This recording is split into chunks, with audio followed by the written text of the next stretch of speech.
فضحية Yes. أنيقا يابية ما أنيقا والن أما عدم بالغة هيسي labadaba labadaba iyaro cadani definitely and then iyaro waaliyana way jirtaa because it all depends who's looking, right? That's true. Yeah, exactly. The That's beauty right. is in the eye of the beholder. Okay, so waayahan aad waxaan u maqalo waxaa waaye laba eray Haye. oo aniga aad liigu isticmaalo aan arkay adi xataa liigu isticmaalo iyo gabdho kale oo badan loo isticmaalo markaan fiiriyo gabdhaha dhanna gabdhahaas dhan hal wax bay suubiyaan labadaas erayna gabdhahaas noocaasa agtooda lagama waayo labadaas erayna waxaa waaye shuubo iyo habar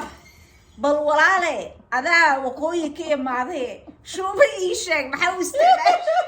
weligaa ma maqlay No, shuubo waligaa maqli may wallaahi tiktok ay igu horeyso shuubo horta reer waqooyi maaha waa reer xamar koonfur bay ka timid shuubo basically waxa weeyaan macnahe meaning I think it just means this whole time أنا waxaa u maleynayaa inuu luqad oo tahay looga hadlo Hargeysa iyo meelahaasito what soo ninka markuu gabar shuubo ku dhahay waxaa soo dhahooya dhilaa tahay wey macnahe oo aniga waxaa u maleyn jiray gabadha dhilo markii la dhahayo inay lagu arkay wixii ahaa laakiin gabadhii markaan dhahayo gabdhaha aan ku arkay ereyada loogu wacana waxaan ka waday kulli waa gabdho fikradahooda dhiibto waa gabdho opinionated ah oo fikradahooda ka dhiibto xaaladaha markaas jiro soo gabadha haddii fikrad dhiibato waa dhilo well no but to certain people dadka qaarkii waxay u yaqaanaan shuubo gabadha fariida ah gabadha fikirkeeda dhiibata gabadha aan la controli karin ma garanaysaa gabadha aan ka xishoonin in waxa ay jeceshahay ay tidhaahdo ama fikirkeeda ay ka dhiibato waxyaabo badan oo Soomaalidu ay u haystaan taboo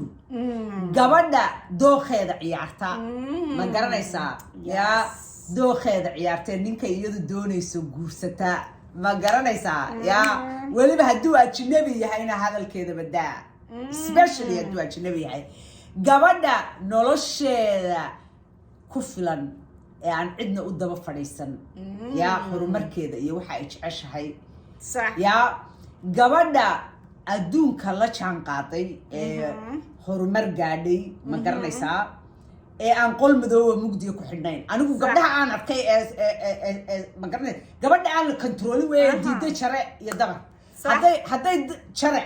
jaruhu waa xariga faraska lagu qabto ma garanaysaa lagu controlo dabarkuna waa waxaweyaan geelaa la dabraa ma garanaysaa geela yaa si aanu markuu ordo uu u dhaco yaa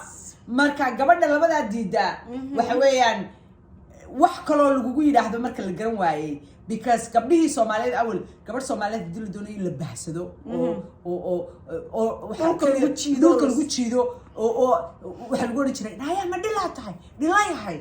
ama shuubo markaasay dhuuma isqaban jirtay because why guur bay ku waayaysaa ehel bay ku waayaysaa just rumarka beentaa laga sheegay laga fidiyey yaa ayay ku waayaysaa wax badan marka laakiin gabadhan de naagaha aniga iyo adigoo kala iyo gabdho kaloo badan de waxba ku waayi maysid because waad xorowday haddaad xorowday markaas title uu qof kale la iila imaaday qiimaba agteeda kama laha the only title matters waa midka aan isa siiyo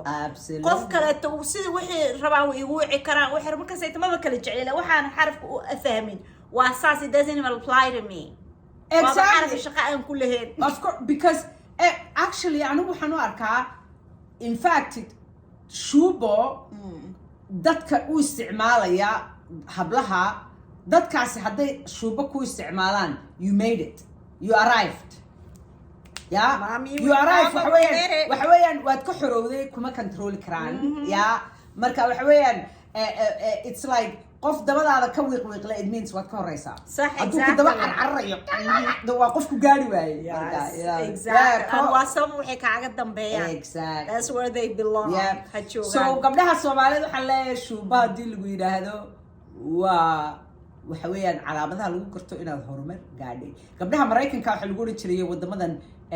bitch ma fahmaysaa oo she's naagta had iyo jeer wax baratay horumar gaadhay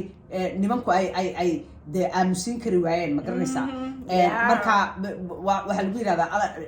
waxaa looga dhigi jiray dee she's a mean walba waxaasaya bitch iyo she's muxuu ahaa maxaa kaloo waa aggressive iyo you know those kind of terms marka yehan oh now I get it now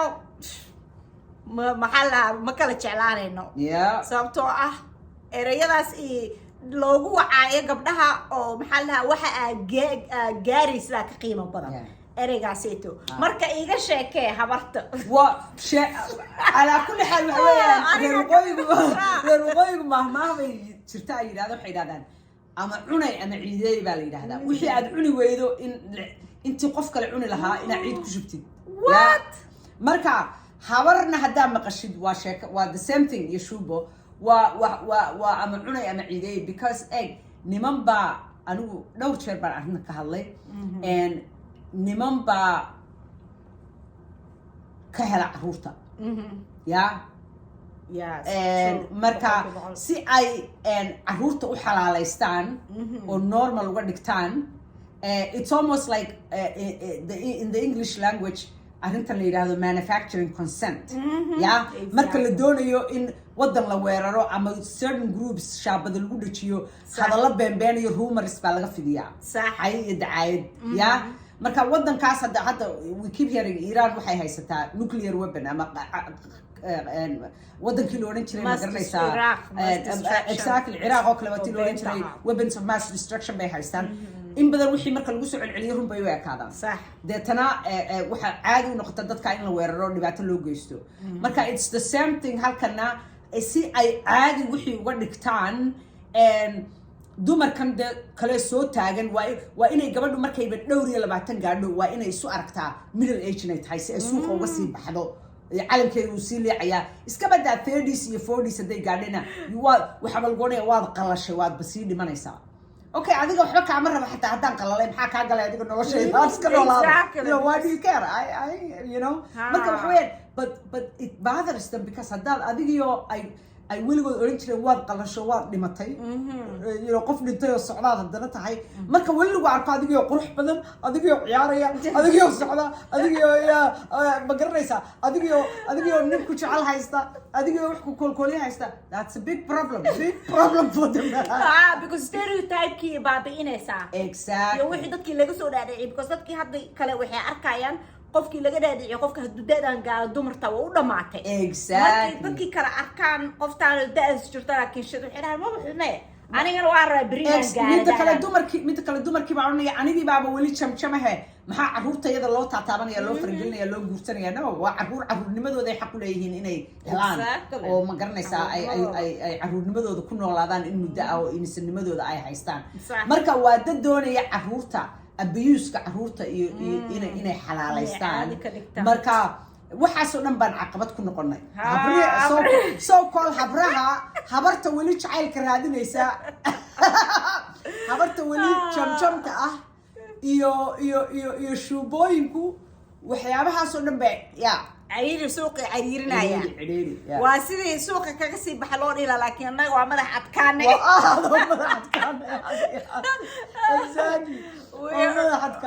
وحنا إسلام ماذا حتكاني وحنا أجنا هاي وحنا جنا هاي مركا قف كلو هنا هو عقيم ماله قف كل سيدو نوع أركي ماله قف كل ستوري وصوص وبستي وده أري جنبه هو عيا قف تدمرتو أو شيء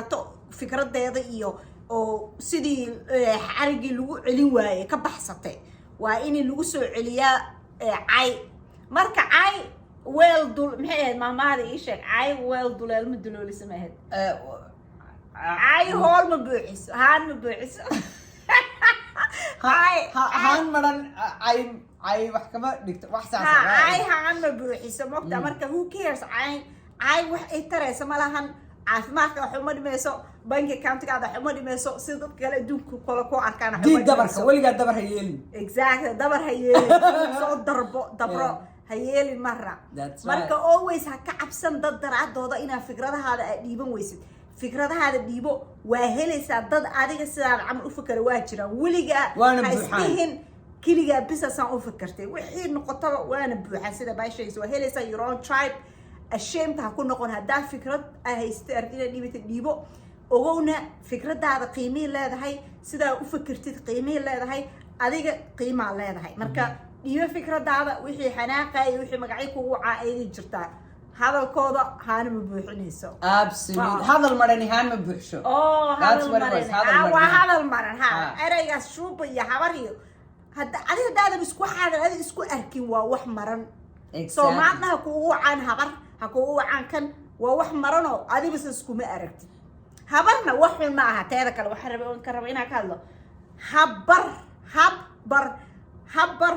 habka bay bartaa qof habka baryaa heli karo kulligeen hadda motherland wadamada Afrika dhan markii laga hadlayo motherland la dhahaa afka luqada looga hadlo mother tongue la dhahaa luqada afka luqada u dhalatay oo lagu soo koriyay hooyana waa habbarad ha exactly habkay ku bartaa so there's nothing bad lala babardhigi karo maba jiraba qof habka ku baro waxa ka sii daranba kuwaas naaga badan ayaa waxay qaateen caydii nimanku bixiyeen ayagaa sii falkiyo sii gudbiya they're actually the enforcers dumarku you know waxaana ay nimanku ugu yeedhayaan iyagaa enforce gareeya oo gabdhaha kale kusii yidhaahda wixii iyada lagu lahaabay iyadii cid kale kusii leedahay I mean that's the most ironic thing I've ever seen midda kale waxaa la yidhahdaa mahmaah caana baa jirto tirahda intii uurku buki lahaa afku ha buko صح yeah and because waxa weeyaan marka aad xor tahay ee aad fikirkaaga dhiiban karto ee aan cidina ku baxsan karin kuna qof hadalkiisa iyo fikirkiisa la baqay waa qof aan kalsooni haysan aan isku filayn realina aan xor ahayn run ahaantii xormatii qof aan xor ahaynina waa qof weak ah exactly yaa qof jilicsan weeye ma garanaysaa waxyaabaha for example Soomaalida qaarkeed lagu yiraahdo waxay hadda markaan saako kale xitaa life markaan isla soo galeynay dadka qaar baa soo qoriyay naagta ayaan lagu arkin adiga markaan kula soo galo qaar baa yiraahda naagta ayaan lagu arkin adiga ku yiraahda aniga ayaan lagu arkin nacam waxyaabaha Soomaalida soo dadka qaar baa ku soo xeeqnay gabadha iska ilaali ayaan lagu arkin ayaan lagu sawirin waxa la sameyn bay koonay waxyaabaha waan ka wada hadalay aniga adiga marka wax weeyaan because qofka sidaa u fikiraya muxuu yahay because isagii baan xor ahayn yaa oo ka baqaya in the tribe ama dadkii control jiray because la haysta tahay markaad la haysta tahay ee maanka laga haysto ee dadnimadaadu jilicsan tahay ee waxa weeyaan aanad waa qof aan isku filayn because qof aan keligii istaagi karin waa qof aan isku filayn waa inuu mar walba helaa cid uu ku tiirsado qabiil ha ahaato asxaab ha ahaato waa sheep mentality group waa inuu ka tirsanaadaa keligii ma istaagi karo anigaaba gladiator keligii ama gladiator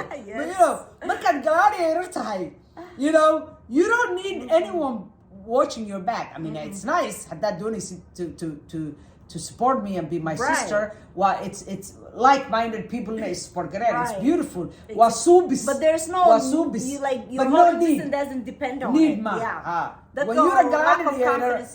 when you're a gladiator laguma oran karo qofka hal la hadlin markaas aan kula hadlaani exactly because you know what